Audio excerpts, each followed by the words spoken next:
Mahalaleel. Nous espérons que vous avez votre Bible, parce que nous allons lire ce matin et plus que parler. Nous remercions le Seigneur pour la grâce qu'il nous accorde de pouvoir proclamer ces oracles indignes que nous sommes. Il nous conserve sa bonté. Il nous conserve sa miséricorde. Et à chaque fois que nous nous rappelons que dans les temps anciens, le nom de Dieu ne pouvait être prononcé, nous nous rendons compte combien nous sommes bénis et combien nous sommes aimés par le Créateur et le Maître de toutes choses. Le titre de ce moment, de ce matin, c'est la stratégie et la prudence n'ont rien à voir avec la lâcheté et la peur. Vous avez bien entendu ça, mes bien-aimés. La stratégie et la prudence n'ont rien à voir avec la lâcheté et la peur. Je voudrais vous entendre dire ça.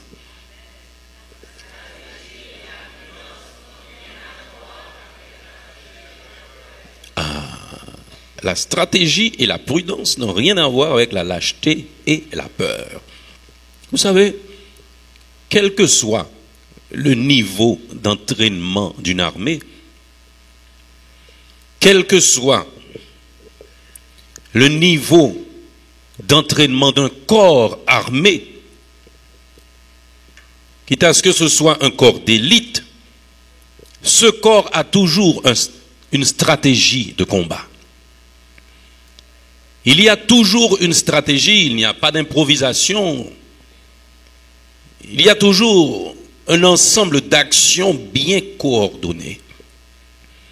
Et c'est ça le sens figuré du mot stratégie. C'est élaborer un plan d'action coordonné, action au pluriel. Ce n'est pas le plan qui est coordonné, mais c'est les actions qui sont coordonnées. Élaborer un plan d'action coordonné. Et la stratégie, dans sa définition propre, c'est l'art de faire évoluer une armée en campagne jusqu'au moment du contact avec l'ennemi. Vous avez bien entendu ça, mes bien-aimés. C'est l'art de faire évoluer une armée en campagne jusqu'au moment du contact avec l'ennemi. Quand vous devez attaquer, mes bien-aimés, quand vous avez une mission à accomplir, il y a une stratégie à développer. Et d'une manière générale, avant le contact avec l'ennemi, personne ne sait que l'armée est en train d'attaquer. C'est ça la stratégie. Et la prudence se définit comme attitude d'esprit d'une personne qui s'applique à éviter des erreurs et même des malheurs possibles. Attitude d'esprit d'une personne qui s'applique à éviter des erreurs et même des malheurs possibles. Et nous vous disons ce matin, mes bien-aimés, que la stratégie et la prudence n'ont rien à voir avec la lâcheté et la peur. La lâcheté, c'est très souvent faire profil bas et reculer devant certaines situations, et c'est se sentir faible, ne pas se sentir à la hauteur. Et la peur, c'est cette sensation qu'on a devant un danger imminent, la réaction même de notre organisme, la sécrétion d'adrénaline et toute autre chose. La peur, nous vous le rappelons, fait partie aussi des émotions de base de l'homme avec lesquelles il a été créé par Dieu. Ces émotions qui sont de base, qui sont la joie, la colère, la tristesse et la peur. C'est donc normal souvent d'avoir peur. Jésus-Christ lui-même, il a eu peur.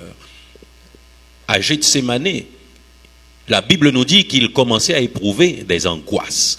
Cela veut dire que c'est une émotion normale pour l'homme. Mais nous vous le disons, mes bien-aimés, ce n'est pas tout le temps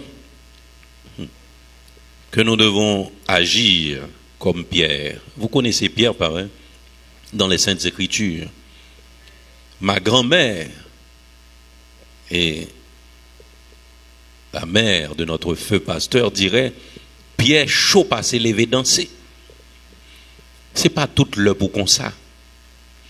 Nous allons lire quelques passages des Saintes Écritures qui se rapportent directement à Jésus lui-même, qui était le puissant, l'omniscient, l'omnipotent et l'omniprésent, lui qui pouvait tout faire avec sa parole seulement.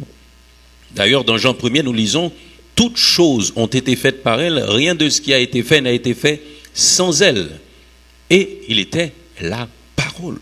Cela veut dire que, étant tout puissant, nous allons voir quelques attitudes de Jésus que nous puissions comprendre ce matin. Le titre de notre message qui nous dit que la stratégie et la prudence n'ont rien à voir avec la lâcheté et la peur.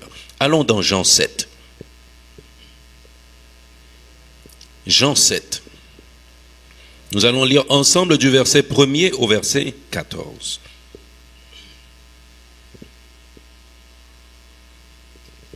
Vous avez cette portion? Oh, vous avez la portion? Eh bien, allons-y. Mahalaleyel. Après cela, Jésus parcourait la Galilée, car il ne voulait pas séjourner en Judée, parce que les Juifs cherchaient à le faire mourir. Or, la fête des Juifs, la fête des tabernacles, était proche.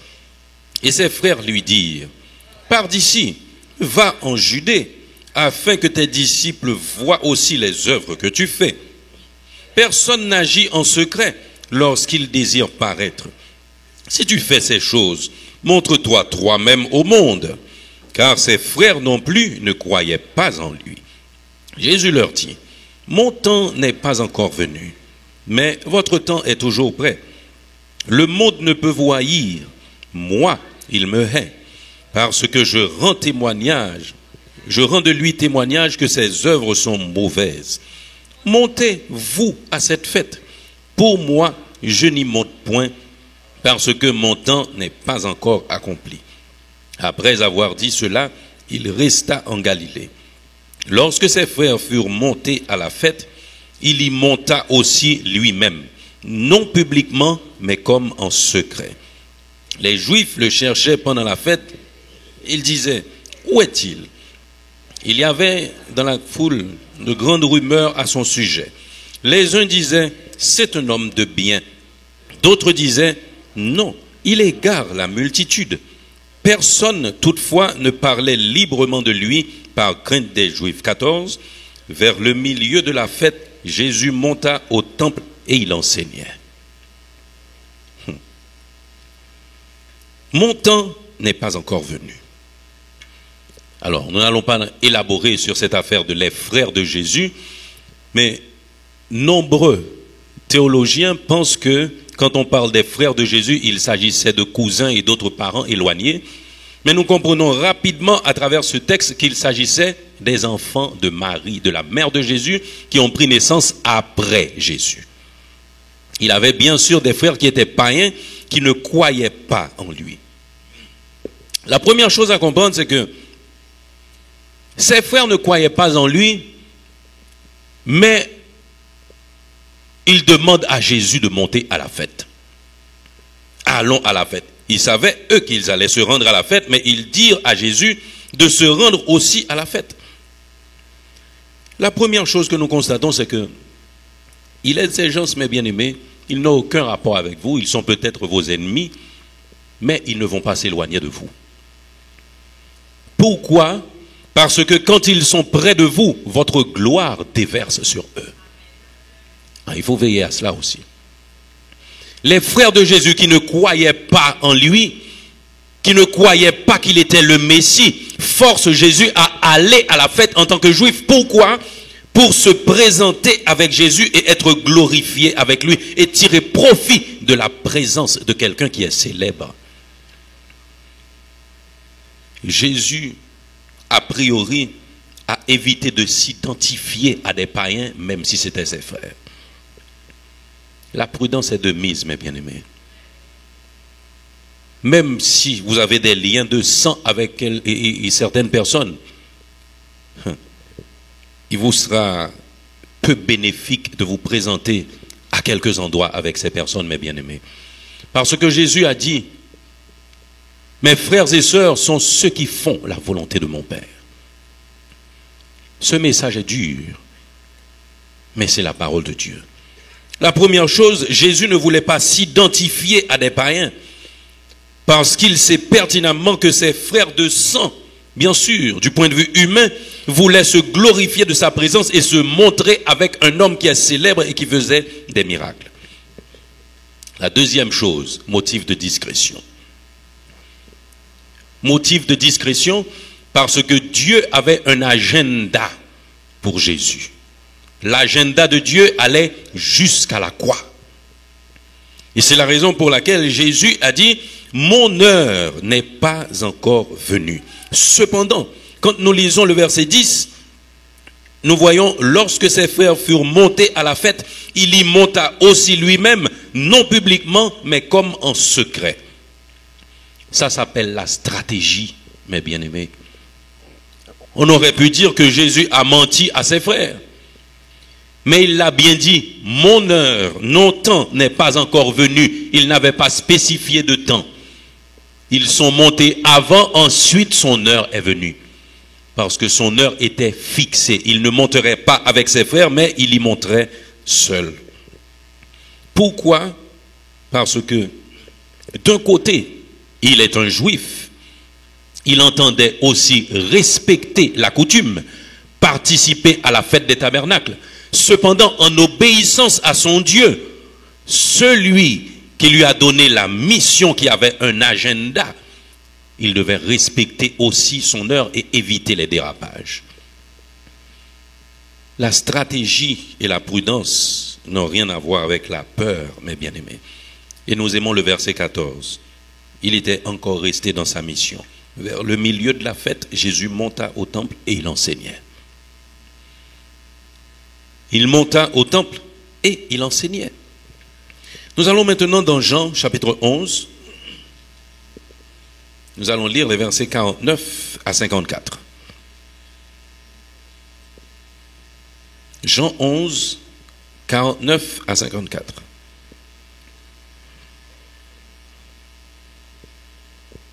Vous avez cette portion? 49 à 54. Jean 11, nous lisons. L'un d'eux, Caïphe, qui était souverain sacrificateur cette année-là, leur dit, vous n'y entendez rien. Vous ne réfléchissez pas qu'il est dans votre intérêt qu'un seul homme meure pour le peuple et que la nation entière ne périsse pas. Or, il ne dit pas cela de lui-même, mais étant souverain sacrificateur cette année-là, il prophétisa que Jésus devait mourir pour la nation. Et c'est aussi afin de réunir en un seul corps les enfants de Dieu dispersés. Dès ce jour, ils résolurent de le faire mourir. 54. C'est pourquoi Jésus ne se montra plus ouvertement parmi les Juifs, mais il se retira dans la contrée voisine du désert, dans une ville appelée Éphraïm, et là il demeurait avec ses disciples. La chose avance, le complot progresse. Le verset 49 me dit, l'un d'eux, Caïphe, qui était souverain sacrificateur cette année-là, leur dit, vous n'y entendez rien, vous ne réfléchissez pas qu'il est dans votre intérêt qu'un seul homme meure pour le peuple et que la nation entière ne périsse pas. Il a prophétisé. Et pourtant, il ne croyait pas non plus en Jésus. Il ne croyait pas non plus en Jésus. D'ailleurs, il était présent dans le procès religieux du Seigneur. Et quand il prophétisa, il ne prophétisa pas parce qu'il avait la foi. Il ne prophétisa pas parce qu'il était du côté des Juifs ou qu'il croyait en Dieu. Mais Dieu l'a utilisé à cause de sa fonction. Je vous dis, mes bien-aimés, certaines fois vous jugez, vous prenez position, vous dites que telle ou telle personne n'a pas le droit de parler ainsi. Dieu se sert de qui il veut, quand il veut. et ceci comme il veut. Le caïphe n'avait pas la foi, au contraire, il était contre les Juifs. Et pourtant, de par sa fonction, il était cette année-là souverain sacrificateur. Dieu l'a utilisé en tant qu'autorité pour proclamer sa parole. C'est la première chose que nous voyons. Mais Jésus lui-même, de notre côté, il s'est mis à l'écart. Il s'est rétracté. Pas parce qu'il avait peur, pas pour sauver sa peau, mais parce qu'il avait un agenda. C'était sa stratégie. De là, mes bien-aimés, ne vous sentez pas inutile quand dans certains moments de difficulté, vous êtes obligé de vous retirer. C'est de la prudence, c'est de la stratégie. Si cela venait d'un autre homme, on aurait pu parler de faiblesse, on aurait pu parler de peur, on aurait pu parler de lâcheté, mais ça vient de Jésus, le puissant des puissants, le Dieu des dieux, de qui les Saintes Écritures disent en Colossiens, chapitre 2, le verset 9, en lui habite corporellement toute la plénitude de la divinité. Il a reculé, il s'est rétracté. C'était sa stratégie pour arriver au terme de sa mission, mes bien-aimés. Être prudent ne veut pas dire abandonner. Certaines fois, il faut savoir faire un retrait stratégique. Regardez dans votre vie personnelle combien de fois vous avez échoué parce que vous n'avez pas voulu rétracter devant quelques difficultés. Cela n'enlève rien sur nous, mes bien-aimés. Nous sommes qui nous sommes par la grâce de Dieu. Personne ne peut changer ça. Notre fierté, notre orgueil, et puis nous voulons toujours être vus, nous voulons toujours être là. Non, il faut savoir développer cette stratégie que Jésus lui-même a développée. Regardez dans votre vie personnelle combien de fois vous avez échoué et analysez le pourquoi. Nous allons dans Matthieu 12. Matthieu 12, les versets 10 à 21.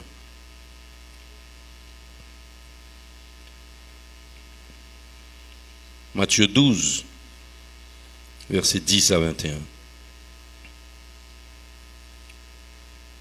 J'aime cette portion. Si vous l'avez, nous lisons ensemble. Et voici, s'y trouvait un homme qui avait la main sèche. Ils demandèrent à Jésus, est-il permis de faire une guérison le jour du sabbat? C'était afin de pouvoir l'accuser. Il leur répondit, lequel d'entre vous, s'il n'a qu'une brebis et qu'elle tombe dans une fosse le jour du sabbat, ne la saisira pour l'en tirer? Combien un homme ne vaut-il pas plus qu'une brebis? Il est donc permis de faire du bien les jours de sabbat. Alors, il dit à l'homme, étends ta main. Et il l'étendit, et elle devint saine comme l'autre. Les pharisiens sortirent et se consultèrent sur les moyens de le faire périr. Jésus, l'ayant su, s'éloigna de ce lieu. Une grande foule le suivit. Il guérit tous les malades et il leur recommanda sévèrement de ne pas le faire connaître, afin que s'accomplisse ce qui avait été annoncé par Ésaïe le prophète. Voici mon serviteur que j'ai choisi, mon bien-aimé, en qui mon âme a pris plaisir. Je mettrai et il annoncera la justice aux nations. Il ne contestera point, il ne criera point, et personne n'entendra sa voix dans les rues. Il ne brisera point le roseau cassé, et il n'éteindra point le lumignon qui fume, jusqu'à ce qu'il ait fait triompher la justice, et les nations espéreront en son nom. Là, on voit clairement l'agenda de Dieu, mes bien-aimés. Un temps pour chaque chose. Et Jésus avait développé sa stratégie pour arriver au terme de sa mission. Pourquoi je vous dis que j'aime cette portion, mes bien-aimés? Si on étudie en profondeur, on va comprendre que on se demande pourquoi Jésus a recommandé sévèrement que les guéris ne le fassent pas connaître. Pourquoi, selon vous? Jésus, dans sa stratégie, voulait éviter que cette foule maladroite fasse de lui un héros révolutionnaire qui allait contester avec lui contre le gouvernement en place et engendrer un mouvement de violence. Ce n'était pas pour se protéger qu'il avait fait ça, mais c'était sa stratégie. Il leur recommanda sévèrement de ne pas le faire connaître. Remarquez la précision, il guérit tous les malades. Cela veut dire, et la foule était nombreuse, mes bien-aimés. Vous imaginez un ensemble de personnes guéries au feu de l'action. Ils auraient pu facilement engendrer la révolution. Une révolution armée et violente. Parce que quand quelqu'un vous dit, vous avez votre expérience avec, personnelle. Yodou, Kelly son mauvais monde, et pour même wap vivre bon côté, ou est son bon monde. So ouais, wap quoi monde qui dou le mauvais monde, non, ou bien ou même cap vivre bon côté là. Quand on raconte aux gens que celui-là, il est un fauteur de troubles, il est venu et semer la division parmi les juifs, et que vous voyez que cette personne de qui on parle mal tous les jours opère des miracles, il guérit une foule entière, autant se soulever contre ses opposants, mes bien-aimés. Et Jésus voulait éviter toute initiative maladroite de la foule qui ferait de lui un héros révolutionnaire. Ceci pour rester dans le calendrier divin qui était la mort de la croix et non le soulèvement contre les Romains dans un mouvement collectif. C'est ça la stratégie. Ce n'était pas la peur ou la lâcheté, mes bien-aimés. Tout différent de la discrétion la première fois, la stratégie est différente. Rester dans l'agenda de Dieu. Et dans Matthieu 22, nous allons maintenant à Matthieu 22. Nous allons encore lire, je vous l'avais annoncé, je vous demande pardon, mais nous allons lire des versets 15 à 22. Matthieu 22, les versets 15 à 22. Nous sommes obligés de courir un petit peu avec le message. Matthieu 22, 15 à 22. Nous lisons.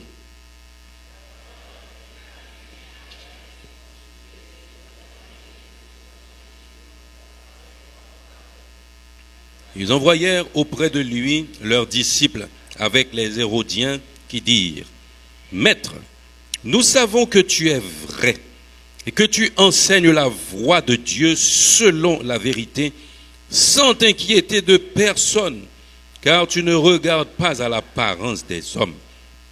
Dis-nous donc, il t'en semble, est-il permis ou non de payer le tribut à César ?» Jésus, connaissant leur méchanceté, répondit, « Pourquoi me tentez-vous, hypocrite? Montrez-moi la monnaie avec laquelle on paie le tribut. » Et ils lui présentèrent un denier. Il leur demanda, « De qui sont cette effigie et cette inscription? » « De César, lui répondirent-ils.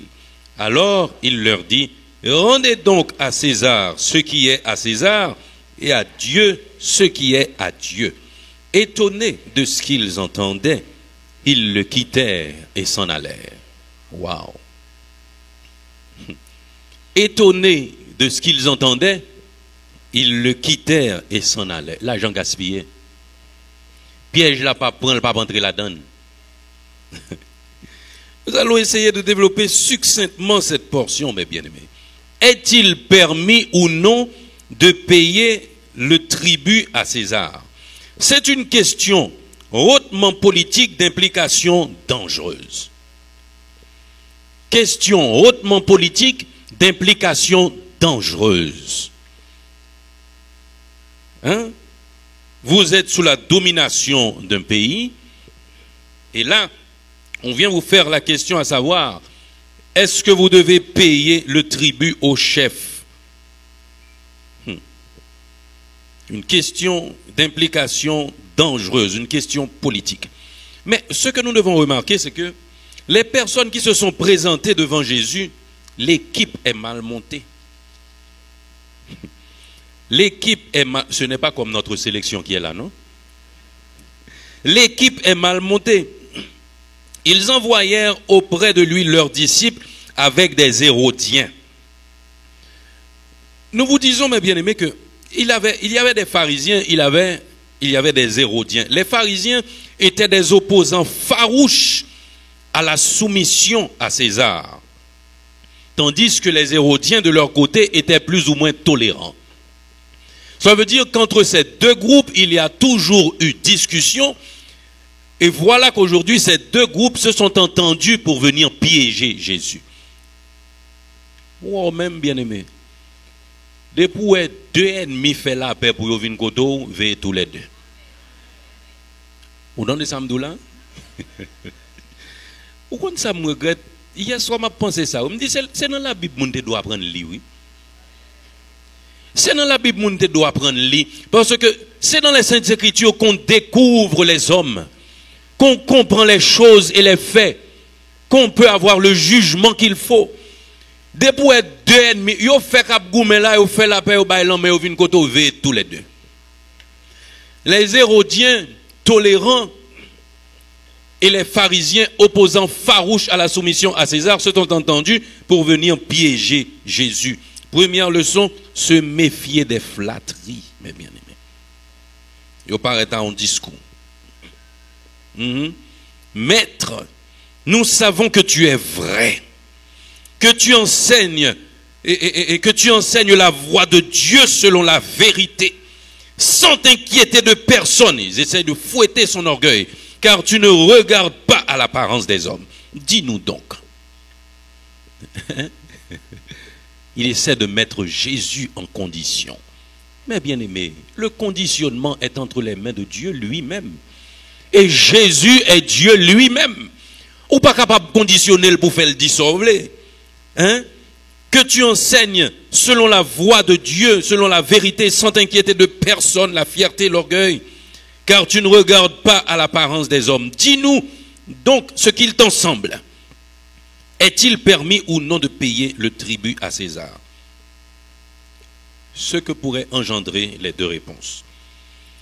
Une réponse non, hostilité des Hérodiens qui sont tolérants, et Jésus serait accusé de rébellion contre le gouvernement. Et il y aurait un bon motif d'accusation. Non, il ne faut pas payer le tribut, hostilité de ceux qui sont plus ou moins tolérants au gouvernement de César, et l'accusation, rébellion contre le gouvernement.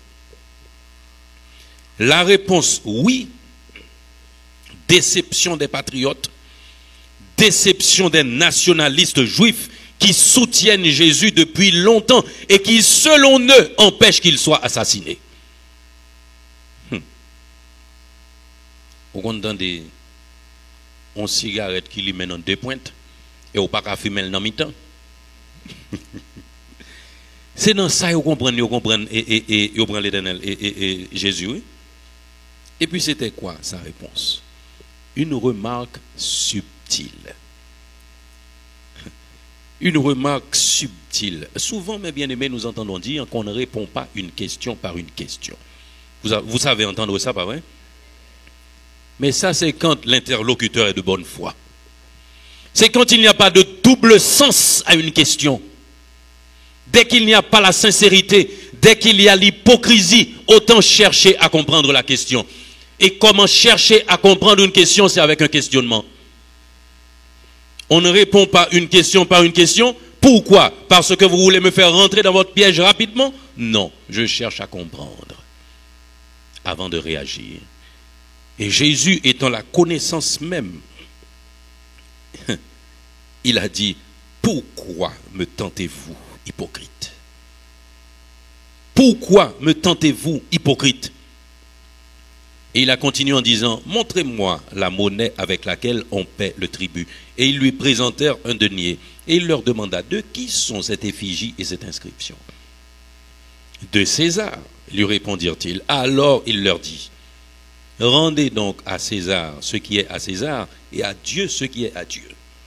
La première chose que l'on comprend, il n'a pas dit implicitement. Ils ont eux-mêmes répondu à leurs questions. La chose appartient à César. C'est son effigie dessus et c'est son inscription.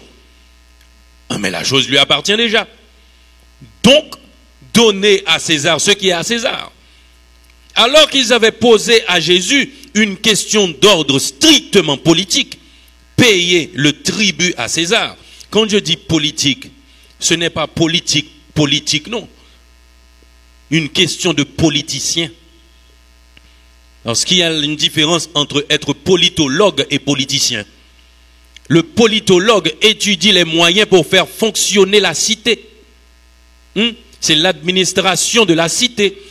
Mais les politiciens, vous connaissez déjà, nous en avons beaucoup. Ils ont posé une question de politicien à Jésus. Et pourtant, lui, il en a profité aussi pour faire passer le message de son Créateur. Alors, du Créateur, le message de Dieu, il a répondu, rendez donc à César ce qui est à César et à Dieu ce qui est à Dieu.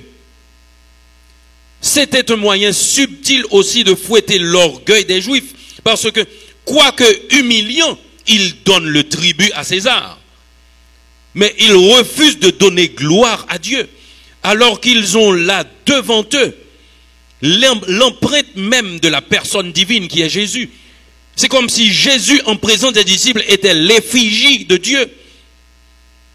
Ils perdent cela de vue, ils ne donnent pas gloire à Dieu. Au contraire, ils cherchent à le faire mourir. Jésus est passé de la politique à la spiritualité en leur répondant, rendez à César ce qui est à César et à Dieu ce qui est à Dieu. Ils n'ont pas compris, non, l'humiliation, mes bien-aimés. Vous êtes juifs, vous vous attardez sur la question de payer le tribut à César, alors que Dieu qui est votre Dieu, vous êtes le peuple choisi qui devrait donner gloire à Dieu et à son Fils qu'il a envoyé. Vous négligez ceci au point même de vouloir le faire mourir. Et puis vous vous attardez sur d'autres questions politiques. Jésus pouvait répondre comme je viens de le faire là directement. Mais vous n'avez jamais vu quelqu'un qui répond à une question et puis la personne qui reçoit la réponse sourit et repart. Et après une semaine de réflexion, oh, mais ça, monsieur Dimla, ça ne vous est jamais arrivé, mes bien-aimés. Quand vous rassemblez les informations, vous faites la synthèse de des phrases que vous avez entendues, vous allez comprendre le fond du message. Mais sur le coup, Jésus serait arrêté. Il serait arrêté, mes bien-aimés. Parce que la raison pour laquelle on est en train de le chercher, c'est parce qu'il dit qu'il est Dieu, qu'il est le Messie. S'il l'affirme directement devant eux, mes bien-aimés, le chef d'accusation serait bien à propos pour l'emporter et le jeter en prison et le crucifier immédiatement. Mais il y avait un agenda. Il leur répond et après des temps de réflexion, ils vont comprendre ceci. Les questions politiques, c'est quelque chose. Mais en tant que juif, vous devez donner gloire à Dieu. Ce n'était pas de la lâcheté, mais c'était de la prudence et une stratégie pour arriver au dessein de Dieu pour l'humanité qui était la croix. Eh bien aimés, ce que je vais vous dire là, je sais que vous le savez déjà. L'une des choses qui nous empêche de développer la bonne stratégie et de pratiquer la prudence, c'est l'ego. C'est l'ego, le moi. L'ego, c'est la conscience que chaque individu a de lui-même. La conscience que chaque individu a de lui-même. Il s'agit de notre perception de notre propre personnalité, de nos traits de caractère et de notre intellect. C'est aussi le moi, le je que nous employons quand nous parlons de nous. Cette fierté que produit l'ego en nous, mes bien-aimés, nous empêche certaines fois d'être prudents, nous empêche de faire des retraits stratégiques.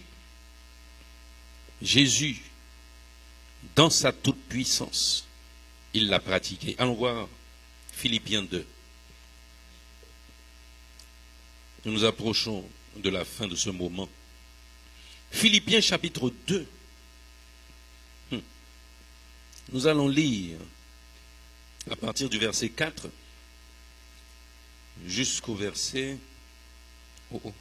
c'est tout le reste. Non, on lit jusqu'à 8. Philippiens 2, 4 à 8. Si vous avez cette portion, nous le lisons ensemble. Que chacun de vous, au lieu de considérer ses propres intérêts, considère aussi ceux des autres. Ayez en vous les sentiments qui étaient en Jésus-Christ, lequel, existant en forme de Dieu, n'a point regardé comme une proie à arracher d'être égal avec Dieu, mais s'est dépouillé lui-même en prenant une forme de serviteur, en devenant semblable aux hommes, et ayant paru comme un simple homme. Il s'est humilié lui-même en se rendant obéissant jusqu'à la mort, même jusqu'à la mort de la croix. En face de l'ego, mes bien-aimés, il y a l'humilité. En face de l'ego, il y a l'humilité. Et ce n'est pas innocemment que nous avons choisi des exemples, seulement des exemples de Jésus lui-même dans ses attitudes. Parce que nous savons bien que vous êtes croyants, vous êtes chrétiens, vous savez qu'il est le Tout-Puissant. Il pouvait renverser la vapeur en claquant des doigts, en un revers de main. Vous imaginez quelle puissance il faut à un homme pour guérir des milliers de malades en un seul jour? Cet homme, il s'est effrayé de quelques hommes armés? Non. Et pourtant, il s'est retiré. Tout comme il pouvait aussi laisser la croix devant les railleries et les moqueries des hommes. Si tu es vraiment fils de Dieu, descends de la croix. Nèg la dit gain puissance, yo cloué l'on côté le ret là. Et pourtant, il y est resté. Si Jésus était descendu de la croix, il aurait laissé une fois de plus l'agenda de Dieu et son message d'amour ne serait pas passé. Mais quand la toute-puissance s'est laissée avoir selon la pensée des hommes, là le message passe. Il pouvait réagir différemment, mais il a choisi. Un roi qui s'incline devant ses sujets, couronné d'épines, à vous de juger. Mais bien aimé, la stratégie et la prudence n'ont rien à voir avec la peur et la lâcheté. Mais ce sont des attitudes à adopter pour rester dans le plan de Dieu et arriver au terme de sa mission, mes bien-aimés. Et nous espérons qu'après cette réflexion, vous pourrez, si vous ne l'avez pas encore, vous pourrez développer la sagesse du retrait, la sagesse du détour, la sagesse de l'éloignement, mes bien-aimés, que Jésus, lui, avait pratiqué. Et il est quand même arrivé à sa mission, mourir pour l'humanité et mettre le salut disponible pour quiconque croit. Que Dieu vous bénisse.